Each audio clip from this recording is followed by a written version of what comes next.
পীর সাহেবের ফু সম্পর্কে আপনাদের ধারণাই নাই।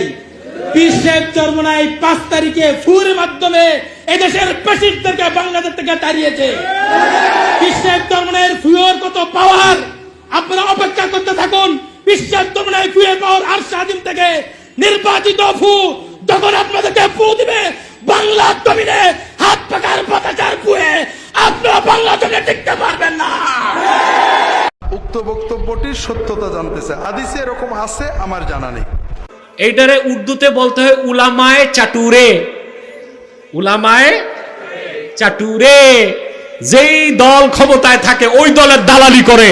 এই রকম আলেম হচ্ছে মুনাফিক, ইসলামের শত্রু, জাতির শত্রু, দেশের শত্রু, গাদ্দার। কথা কি ক্লিয়ার না ভেজাল আছে? রাসূল আকরাম সাল্লাল্লাহু আলাইহি সাল্লাম বলেন, তোমরা আমার নামে মিথ্যা কথা বলবা না। যে ব্যক্তি আমার নামে মিথ্যা কথা বলে ইয়ালিজিন নার, সে জাহান্নামে প্রবেশ করবে।